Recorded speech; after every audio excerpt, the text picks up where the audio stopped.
Thanks so much, everybody. Welcome to The Late Show. I'm your host, Stephen Colbert. It is a beautiful day. Thank you very much.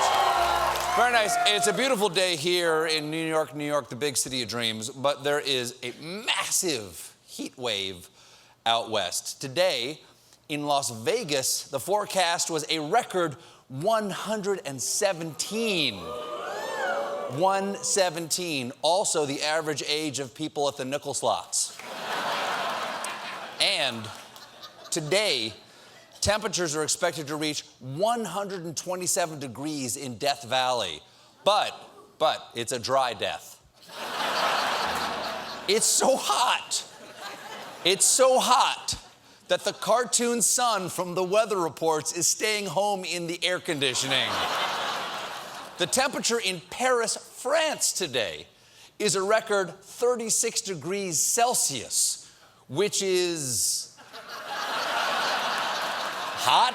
I don't know. Is it hot? I'm being told that it's hot. It's almost 100 degrees in real temperature. In fact, I think we have footage of an average Parisian today. The temperature is so high in Phoenix, Arizona, that flights are being canceled because it's too hot for planes.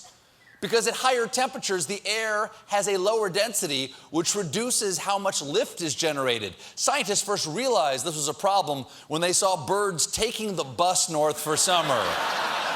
Forget, that's adorable. That's kind of adorable. Forget rising sea levels and droughts. This could be the disaster that finally convinces skeptics that climate change is real. A layover in Phoenix. You know who's really feeling the heat right now? Who that? Mr. Sean Spicer. Oh. Okay, yeah. Oh. The spicy. He's feeling the spicy heat. At yesterday's press briefing, not only did Spicer not allow cameras, he also prohibited audio recordings. That's a big change from his usual press briefings where only information is prohibited. Yes. No. Lovely. Lovely people. Lovely people. Then when asked why journalists could not record the briefing, Spicer said, "There are days when we decide that the president's voice should be the only one who speaks for the administration." Your whole job is speaking for the administration. That's like Chef Boyardee saying, "There are days when we decide that people should make their own canned ravioli." Beefy. Now, when a reporter then texted Steve Bannon to ask why the briefings were off camera, Bannon responded, "Sean got fatter." Oh. Ow. That's raw. That is a low blow from a guy who looks like he's either got the meat sweats or is sweaty meat. And introducing a cone of silence isn't the only change to White House press briefings, because it's being reported that Sean Spicer may be out as press secretary. What? Why? When? Sean, I have so many questions. If you go, who will not answer them? And they love you. Listen to the people. Sean.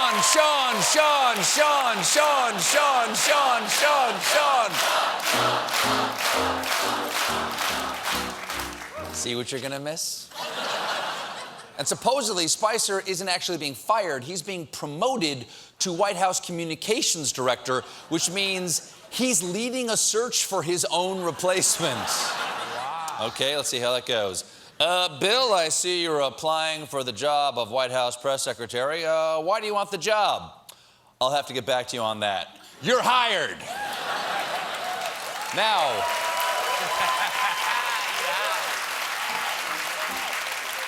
reportedly, Sean Spicer has reached out to a short list of candidates, including Fox News contributor Laura Ingraham and Daily Mail editor David Martosco. And both are excellent choices because when asked about the job by reporters, Laura Ingraham declined to comment, and in a phone call, Martosco said, "I can't hear you," then hung up. Yes. I can't hear you. Click. I can't hear. I can't hear Then, you. when asked to comment in person, Martosco said, "I can't see you," and ran into traffic.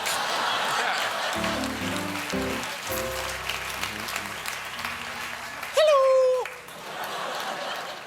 But this morning, Laura Ingraham did talk to the friendly friends at Fox and Friends, and she made it clear that the job just didn't excite her.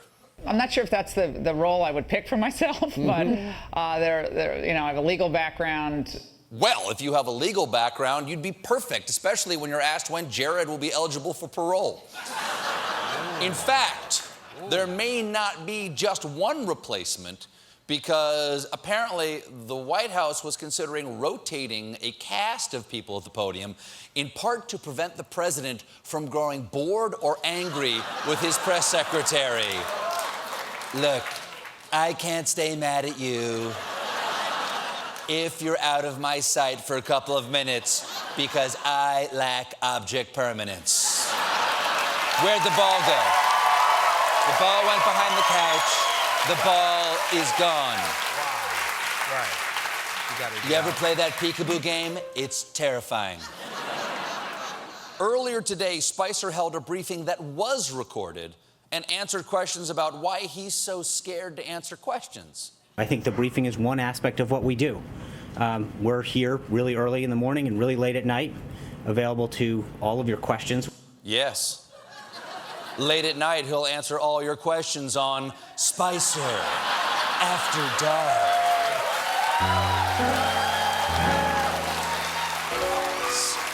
Cut. That is amazing.